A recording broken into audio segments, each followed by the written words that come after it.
din mga mare at pare. So, may share lang ako sa inyo and kayo na humusga kung ano to. So, may nag-PM sa akin sa Viber, ang pangalan niya John Michael Caroline. And then, sinabi niya kung gusto ko raw kumita ng 1,500 to 3,000 per day. Ang gagawin ko lang is maging Google Maps auditor and surveyor part-time. So, unang ginawa niya, tinanong niya sa akin yung full name, GCash number, age, occupation. So, pagka padala ko, pinadalhan niya agad ako ng 100 pesos. And then, after nun, may pinakilala siya sa akin sa Telegram. Pangalan naman nito ay si Reyna 70888. So, may pinagawa siya sa akin 3 task. Ang katumbas nga 40 pesos ang isa. So, 120 lahat. Ang task na yun, punta ka lang doon sa link na pinadala niya. Kaya maglala, safe naman yun. Google Maps ang i-open niya sa cellphone mo. Pag open mo sa Google Maps na yun, diretso yun sa kung anong establishment ang naandoon doon sa link na yun. And then, i-rate mo siya ng 5 stars. And then, i-post mo, tapos screenshot mo na ginawa mo yun. I-send mo sa kanya. So, napakadali lang, diba?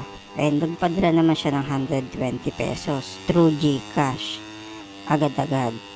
And then, isinali niya ako sa GC, dito rin sa Telegram.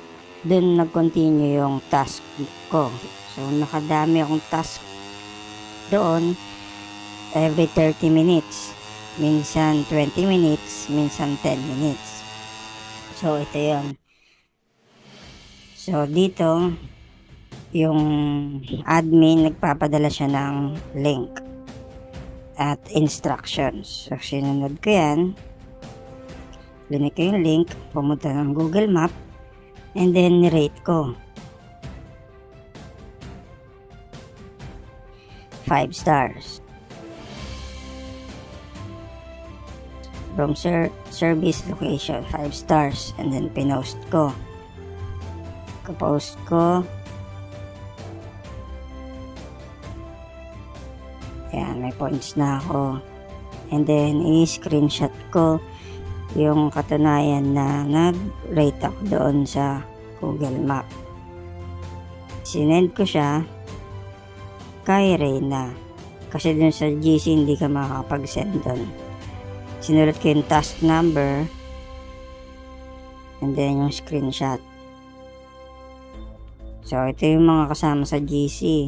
So, nag-send na rin sila. Ginawa na rin nila yung task.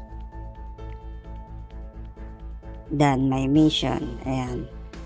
Dito, dahil bago ka, hindi ka makakasali sa makakapag-reply. Ang gawa mo lang doon is mababasa mo lang lahat yun. So, ito. Makita nyo, ang dami ko na nagawa. Nasa task 24 pa. Yan, 120. Nung sinabi niyang 120, pinadala na sa finance. Natanggap ko naman. Natatanggap ko lagi. Ipapadala nila every naka-3 task ka, 120 ay ipapadala sa'yo. So, napakaganda talaga nito kung tuloy-tuloy, diba?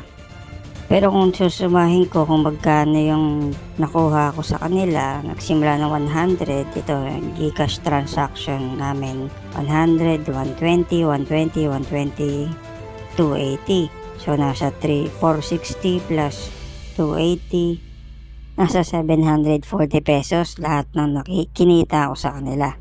Not bad, diba? Pero, dumating tayo sa punto na, ito na, nag-send na sila nito. Task 6. So, sabi dito, Gate.io investment. So, order type, welfare tasks. Grades teamwork. So, magbabayad ka raw ng 1,000. And then, kikita ka ng 200. So, 20% back. Kung 3,000 naman ang binigay mo, 600. Kung 5,000 naman, 1,000. So, dito na lumalabas yung medyo sus, di ba? And, to make it short, hindi na ako nag-continue. Naka 700 plus na ako sa kanila. And hindi na sila nagpadala ng task. Kasi dapat magawa mo to. Pag hindi mo to ginawa, hindi na sila magpapadala sa'yo. Nag-research ako and then dati, hindi nga 40 pesos, 50 pesos daw ang binibigay. Same ang setup, ganito rin, Google Maps din. 50 pesos and then nag-i-invest na sila. Dumating din sila sa point na to. And then biglang nag-stop. Nawala. Sayang yung in-invest nila. Diba? Pero dito pala nag-stop na ako. So nasa sa inyo guys kung laruin to. Ang paalala ko lang, ang mga too good to be true usually scam. So yun lang, share ko lang sa inyo.